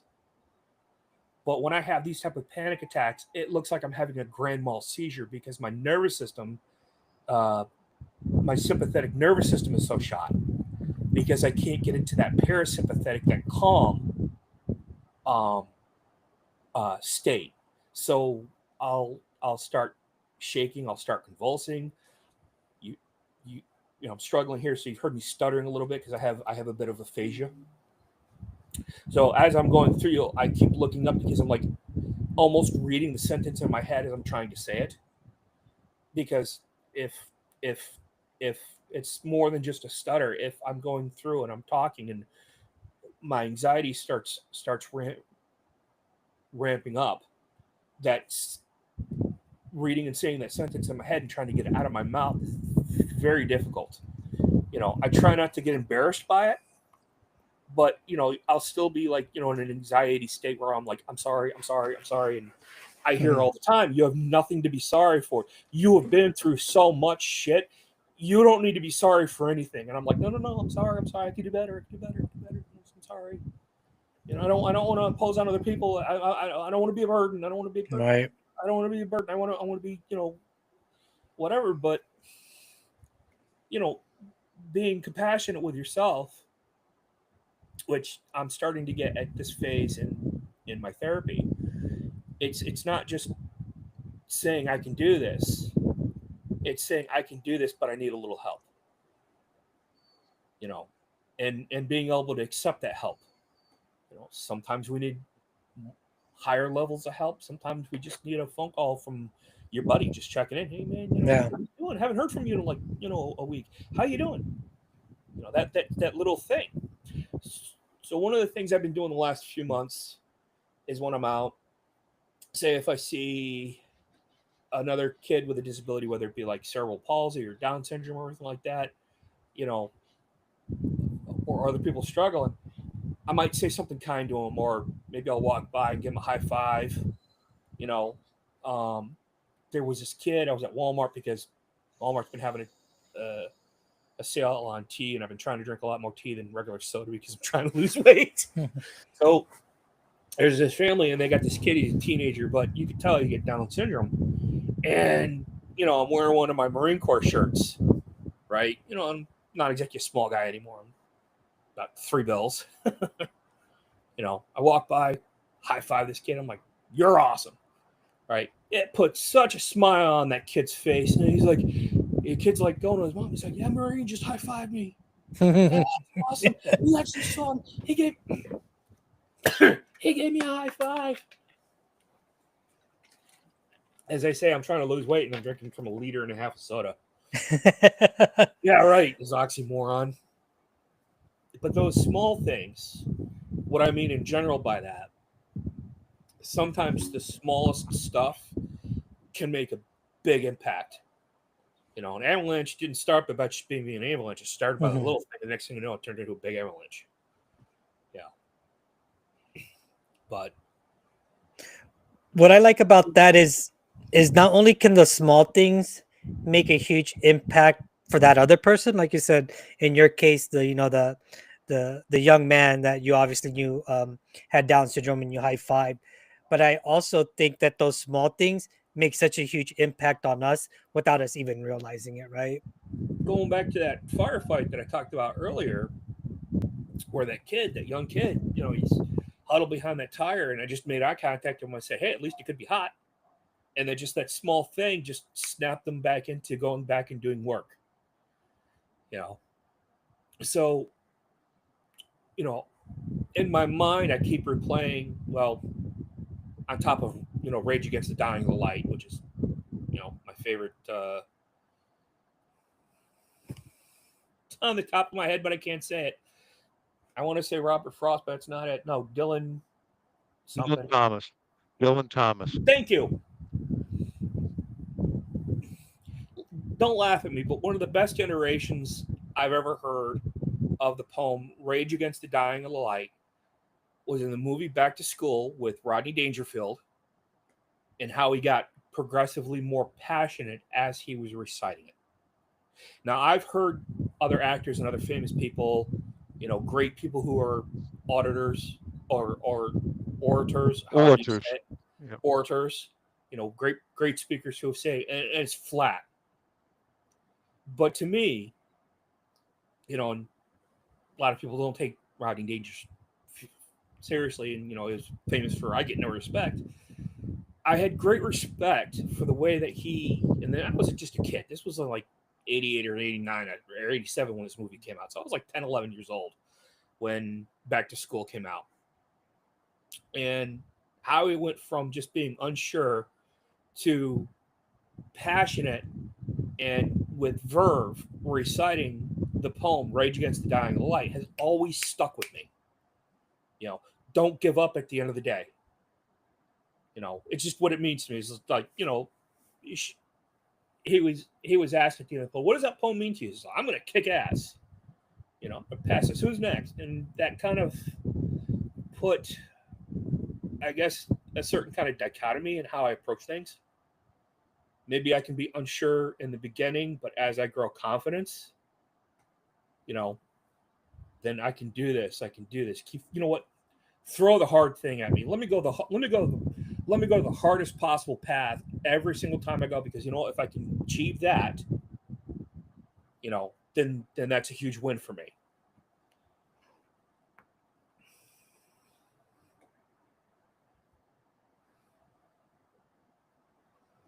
Nobody's talking. Somebody pull a string. No, I was just gonna say what caught me off guard was Doc Barry just started glowing on us. So My wife has a battery in my pacemaker. No, but seriously, I turn the overhead light on so she can see what she's doing. And until the filter kicks in, I look like I'm dead. So sorry for the disruption here. No, You okay, Doc? I will take the opportunity that since we kind of like lost. So this is Michael's book right here for anyone that is viewing us right now live, or we'll see this later. This is his book, To Hell and Back. You Are Not Alone, on Amazon. So definitely encourage anyone to please go ahead and check that out. Wow. Thanks for the plug. Absolutely. Yes, sir. Yeah, that's right. Sometimes when you see me looking around, I'm typing away, pulling stuff up for our guest to share stuff like that. Yeah. But thank you for mentioning that book. I wasn't Appreciate it. expecting that at all. Definitely try to. It's a short read. It's like 60 pages. Yeah, absolutely. It looks. I am working on a second, but these things, especially when you're trying to talk about emotions, especially when you have difficulty with emotion regulation, they don't come easy. I wrote about 4 or 5 pages a couple weeks ago, and I actually thought I might have needed to go to the hospital because I was so. How I put it was, it's one thing with these when you're having problems with emotional regulations from, PTSD and stuff like that. You're an exposed nerve. All right, and let's take sandpaper to that exposed nerve just to make it worse. And that was one of the things I actually used as an analogy to try and talk about that emotional pain. People understand physical pain. Right. Physical pain is real easy to come up as a construct, but emotional pain, when you're in such emotional pain where it actually becomes a physical representation, when your brain's misfiring, and the next thing you know, your central nervous system's going, great, and you're in a hospital and you're shaking. And like, do you have an episode? Do you have a history of epilepsy? Nope. Right. Nope. You're presenting like you're having a seizure. No, this is how I have anxiety attacks. Just like anything else, this too shall pass. Yeah. No, that's kind of where I've gotten with where I talked about mastery is, this past Wednesday I was at school and I was actually having a bad panic attack, and I was sitting in the counselor's office, to try and get just a smidge of, help and walk through what I was feeling. There was a girl who was having problems being overwhelmed and everything like that. So as I'm sitting there and shaking, convulsing, stuff like that, I turned to her in a very calm voice because it was, I'm still pretty sharp, even though I'm having these panic attacks, which kind of makes it worse because you feel everything. Turned to her. I was actually afraid because, Flash was howling so much, because he wasn't able to comfort me. And that was his response to training. Well, Dad needs help. Let's get help for Dad. Talk to this girl, talk about, box breathing, three count in, 3 count out slowly. When you're feeling overwhelmed, being able to label your feelings. You don't have to tell me what they are, but, are you feeling scared? Are you feeling anxious? Do you feel fear? What is it? And you actually have to be able to label that feeling. Okay, why am I feeling this way? Right. So you just kind of start, small on the inside and then branch out. Yeah. Is kind of how I used it for. And I went through a kind of like a 5, 4, 3, 2, 1, but it's also a hybrid progressive muscle relaxation. So, I told her to plant your feet, square on the ground. How does that feel? Plant yourself in the chair. What does the chair feel like? What does she smell? Because we're across from the dining area on campus. She's like, I smell pizza. I'm like, well, pizza's good. Pizza's good. At the end of like this couple minutes, like 3 or 4 minutes, and I got her to like calm down a bit where she was in tears too. Okay, great. I'm breathing a little bit easier. Says, do you feel this much better? She goes, I feel this much better. I'm like, hey, great. Yeah. Good. Yeah. And that's why I'm in school right now for social work, because if one thing I have to be realistic about is with my disabilities, I might actually be able to practice. Because the last thing I want is my disability triggering somebody else's. Yeah. But if I can get to a place by the time maybe I've gotten my bachelor's or even maybe my master's, if I get to a place where I'm really calm and I can really control that aspect of myself, if I can walk people through like I did for this girl, their troubles by using my own pain as not just empathy or sympathy, but actually being immersed in that toxic gel of emotions that you can't regulate, and that spiral that I went through for several years where I thought killing myself was the answer. I mean, the worst feeling in the world. But if I can climb out of that hole and I can look around and I said, you know what, if I can help somebody else before they fall into that hole, then that all that pain I've been through, all that anguish, that those horrible feelings, if I can use it, I'm not going to call it a win, but then there's some value to it. And if I can put a value on my own demons to guide somebody out of the darkness, then there's a silver lining. Absolutely. I'm sorry. There's a benefit. Yeah. Well, I'm glad that you brought to that up help because I to was help going to ask. Go ahead, Doc Barry. briefly, what you come to find out is the more you can help others, the more you wind up helping yourself. And this is the kind of work It's very true. that It, brings about one's own personal salvation. So whatever the hell you do, keep at it. I'm 10 minutes away. Psychology and social work, there's a fair amount of overlap. You know how to get a hold of me for questions. Okay? yeah. Plus, there's 988. There's also rapid access clinic at the VA. From having real issues. Maybe I'm having such a severe panic attack, my supply of oral Xanax or haloperidol, whatever I'm on, just can't break it. Maybe I need to go to the hospital. Maybe I need to get a shot of something a little bit stronger to get out of that. Let's call it a cramp, a mental cramp. Where that mental muscle is just, you can't release it. Yeah. Just need help. Maybe I need to spend a couple days, inpatient. Okay, fine, but as long as I'm safe at the end of the day. Most of my hospitalizations were all thought police. And we're talking over 20 of them. 7 total attempts. I don't advocate it. If you're listening to this and you are not thinking you're worthy, truly you are. You can't see it, but with anything else, just a little bit of patience, a little bit of time, comes dawn for a new day, and just give it that time.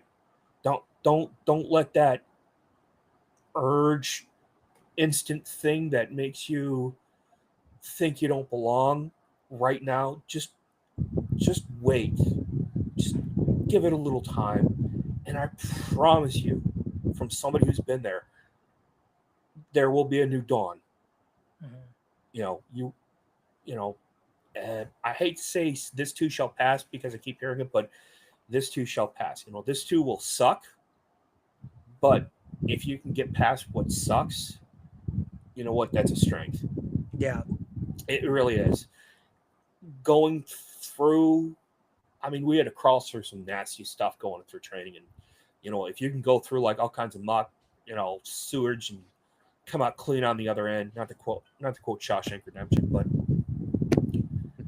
that type of adversity, if you can come through that, then you can do anything else. Well, there's also that mental aspect. Even when you're coming out of the service, where those dark days, they say don't let the dark days win. Not to be like an ad or cliche or anything like that, but even with this shirt I decided to wear, not all wounds are visible. Yeah. You got guys that are all scarred up and you've seen some shit. And then sometimes, you got that quiet guy in the corner. Why is he so quiet? I think he's got a Marine Corps hat, or he's got an Army hat. What? Why is he so quiet? Well, that guy's dealing with stuff. Everyone's dealing with how does it go? Everyone is dealing with something. Right. You don't know their full story. But you know what? Sometimes just walking up to a stranger and saying, you okay? That's just enough to pull them out of themselves and break those intrusive things. You don't gotta, we're in a society right now where people walk by and be like, hey, how you doing? Well, I don't really give a shit, but how you doing? Right, yeah. We don't have those, when we were kids. Where's everybody? Well, there's the pile of bikes over at that house. That's where everybody is, you know. Right. Where we'd actually have conversations with each other, and you know, we would tell each other shit that we wouldn't tell our own parents. Right. Wow. Yeah. Yeah, what you were mentioning reminded me of the way I've heard it is treat everyone with kindness because everyone is fighting an internal battle that you know nothing about. Similarly to where I was going. Yeah. One of the things I loved about Robin Williams right before his passing is you could almost see it in one interview where he was talking about people struggling, and he said, you know, he was like, "Be kind," you know, and looking back after he passed, you know, from his own suicide, because he was dealing with demons for a long time. You know, he had bout with alcoholism, he had bout with, you know, drug addiction, and he wound up getting clean. And I remember when on his on Broadway show where he did the whole golf skit, which is still hysterical to this day. He talked about, you know, getting clean, you know, coming off the drugs, and he says, "This is the first time, you know, I've been on comedy where I haven't been stoned," you know, kind of that bringing that humor to his own struggles. But sometimes the funniest and brightest people are actually the ones that struggle the most. Yeah. You know, you might look at that quiet guy, like I mentioned earlier, and be like, you know, hey, man, something's bothering this guy. Well, you know, maybe he's just tired, okay? But, you know, maybe that real outgoing guy. And one of my friends, I know him from the car show community. Name was Craig. He told me about his son and the day that he killed himself. You know, he came home. His son greeted him at the door. "Yes, sir. How you doing, sir?" Got him beer and all that stuff. Was kind of bright right there. Later on, he went upstairs, took a bottle of pills, and killed himself. You know, Craig didn't know until later on when he went to go get him for dinner, and he was gone by that point. And this is why I was actually dealing with my own struggles when I was first suicidal. And he told me about this, and I said, you know, I took a lot of courage to tell me about that. And I said, thank you for sharing that with me. You know, visceral feelings from a parent losing a child, and then they see a friend who's struggling with similar issues, and to be able to find a little bit of strength, because talking about that's not easy. It isn't. But coming up to me and saying, you know, pull me off to the side and sharing me, because I don't really talk about this, but you know, this is what happened. And I looked down and says, you know what, thanks for sharing that with me. It's, you know, I mean, it kind of shows you care to an extent. I appreciate that. Mm-hmm. You know, he moved south of Albany, and I kind of lost track because I never see him at shows anymore. You know, but he was one of the Camaro 6 guys up here for like the 6th gen Camaro, big into that community, and I always had Mustangs. So I was always joking around, you know, being the oddball of the bunch. So everybody's got like this old row of Mustang. What's row of Camaros? What's with the Mustang? Oh, it's Mike. You know, I had a 2015 Mustang. That thing was a monster. It had the 3-liter Whipple supercharger on it, and right before DePaula Ford destroyed it on me because he did a negligent repair, had it on a dyno out in Connecticut through a friend of the guys over at 1945 Speed and Custom, and we put a smaller pulley on the supercharger, and it made 805 horsepower, 724 foot-pounds of torque to the wheels. Now, this thing was a monster. The rear tires were 325 3019s. So that first number is how wide the tire is in millimeters. So you take your regular car that's got like a 225 or something like that. The tire is 225 millimeters wide. The second number is an aspect ratio. So 30% of that first number is what your sidewall is. And then the last number everybody knows is your rim, right? So I had a tire that was over a foot wide in the back on each side. And the front, because this was kind of like an over copy of what the GT350 was with their staggered tires. The original size tires on the car was a 255 up front and a 275 out back. Well, I had 285s on the front and huge 325s out back because the car made so much power. And what happened was, the car had about 70-something thousand miles on it. The right rear shock went, so it was leaking all over the place, and the car wasn't riding right. And I was just getting ready to go out this past April to the Shelby Bash out in Vegas with a bunch of other Mustang people, and the car was going to be on the racetrack. It, went through Shelby American, got the car all registered and all that stuff. So, had the numbers. I bought the and it was quite a bit of money. I bought the Ford Track Pack kit, so it actually lowered the car by about almost 2 inches, and the car sat low from the beginning. So I had a hard time finding a place to align it where it didn't bottom out the front end of the car to get on the rack. Well, the Pollard dealership, because they do the Corvettes over there, had a really long ramp to get onto their alignment machine, which is just a flat. It doesn't lift it by the body; it lifts it by the tires, so that you can adjust the geometry for the wheels. Straighten out the toe. Which, if you think of toe, is if you look down at your feet, whether they're pointing outward, inward, or straight, that's toe. And then camber is that vertical line going from the tires to the top of the strut, whether they're angled in or angled out. Usually for performance, you want it in just a tiny little bit. So as the car rolls, going around a corner, it creates more contact, right? Rather than, say, square, and then it rolls, and then you have part of that tire lifting up off the ground. So that's a big portion of that. So as we're aligning it, the kid's, this young kid, a little careless with the torch, he melted the wires going to the speed sensors in the back, which disabled the traction control, the ABS, and also the speedometer. So their shop foreman, Howard, was insistent that if we test drove the car, those lights would shut off, they would reset. Well, it didn't happen. So we're actually I've got dash cam video of all this. I put that after that accident in 2018 where I injured my neck. I put dash cams in every vehicle I own.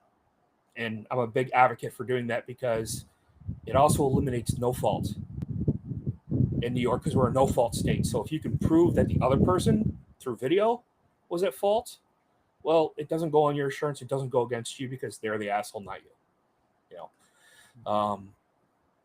I got this on video as we're having a conversation in the car, and we're just going from exit 4 to exit 5 and just trying to get up to the speed of traffic because, we're, according to the GPS on the dash cam, coming off the ramp, we were doing about 45, and I was trying to get up to about 55, 60 miles an hour, what everybody else was going, just so I could make it to the next exit. Well, since that car made so much power, right, and just as the car spun out, I was reaching for the shifter to go and shift from 3rd to 4th. This is a 6-speed, or I'm sorry, from 4th into 5th, because it's a 6-speed.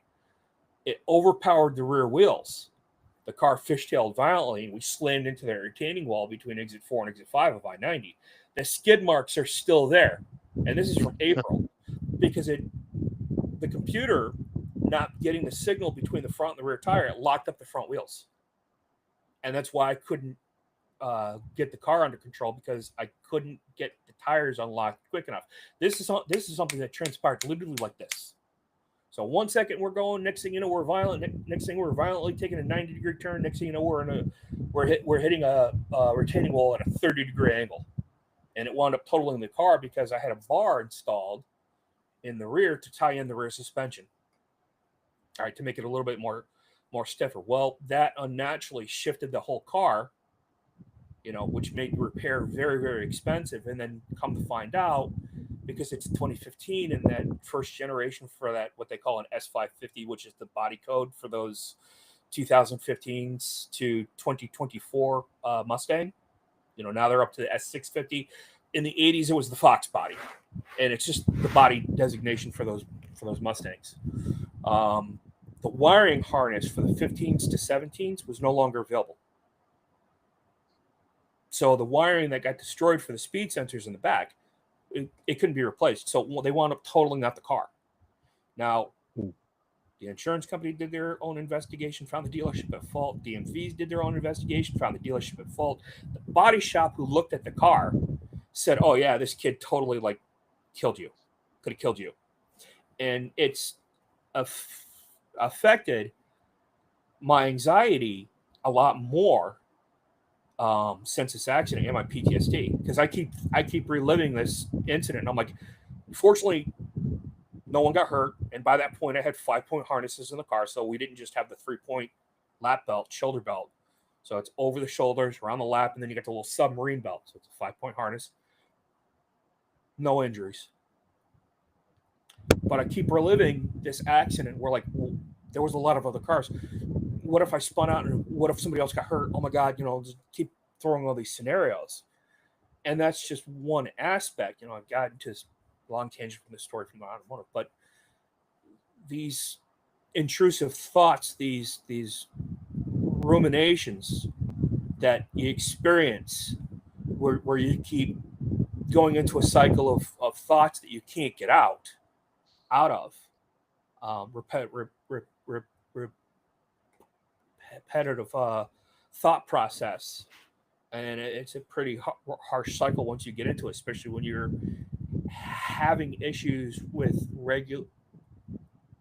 emotional regulation. You get really fixated. So they talk about in dialectical behavioral therapy, thought dropping.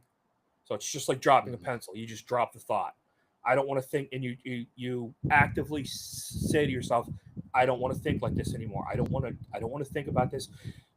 Almost like having, like, I think they call it an earwig, where you keep hearing the same song over and over again. But it's an intrusive thought. Doc, you look like you're gonna say something. Been at this 2 hours, man. And Luis has a dinner to go to. All right. We'll have to pack it in for this evening. Glad you came out with us. If it was any help at all, great. If not, sorry. No, it was you did an amazing job, and hope it wasn't as painful as you thought it might have been. Honestly, I'm a little relieved. Good. I'm a little relieved. So thank you guys. It's an honor to be invited on the show. I know what you guys do. I know what your mission is. So any part I can play in helping to achieve that mission, all for it. Yeah, no, we appreciate that very much. And before we wrap things up, there was a couple things that you said, but one of the very profound things that I got was because I had my own suicide attempt as well too, and sorry, man. Thanks, brother. And one thing that you said that reminded me about that event and leading up to it and everything was, like you said, you just feel stuck. There's no way out, right? There's no light at the end of the tunnel. Everyone's telling you things will get better. But when you don't see your life without this internal pain that you don't want to deal with, right? That's where the those moments of what's the word I'm looking for? Weakness, if you want to use that term. Those moments of weakness can kind of override, right? And that's when things like suicide sometimes seems like it's the solution. What's up, Doc? Vulnerability, I would say, would be a better word. Yeah. Better word. Right. Yeah, absolutely. I would say that being able to identify and accept the weakness is really a strength. Mm-hmm. Because if you can admit, and nobody wants to admit this himself, but if you can admit, hey, I'm not doing so well, I need that hand to come and reach for me. That is more strength. That takes more strength to ask for that help than most people realize. Yeah. And I really hope that my story didn't trigger anybody. I mean, God forbid, telling my story, I'm sorry it took so long, but relaying that amount of pain and resilience, I want that for somebody else. Yeah. I don't want somebody to go through that pain. But if somebody has a challenge, I want to be able to impart that kind of resilience to them. things don't come our way all the time, and one of the things I like to say is life's designed to kick your ass, kick it back harder. Mm-hmm. Right. I think I saw that on a T-shirt someplace. So I sound cliche. I know. I'm sorry. Mm-hmm. I use a lot of quotes. One of my favorite, and I did mention it in the book, and I did quote it and cite it from Rocky, was from I think it was Rocky Balboa, the movie, and he's talking to his kid. His kid's an adult, and the kid's letting him, peers push him around, and he feels like he's this big shadow from, being Rocky's kid. And he said, you know what?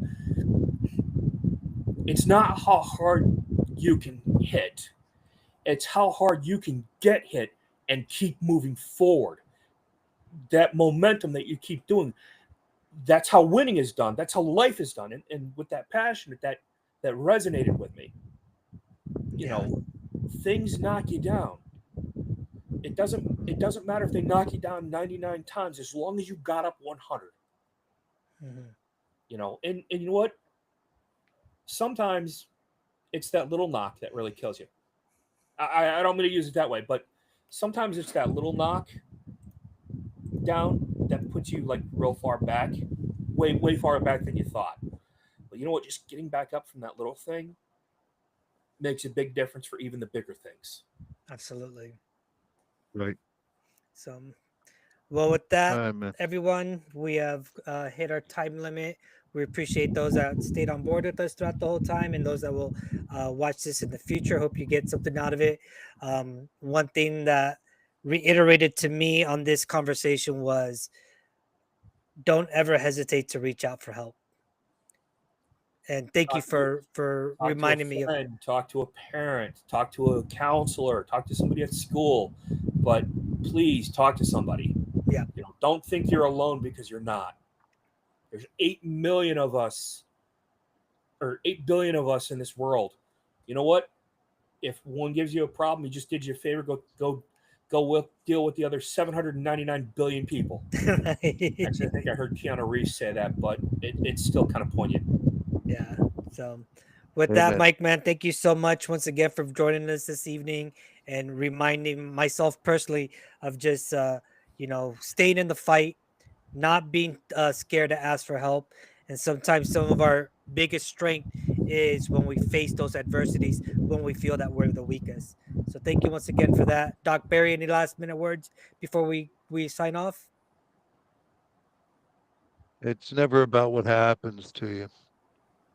It's what you do about it. Amen. Amen. Thank you. Well, once again, thank you all Amen. for this evening, and we'll see you on the next round.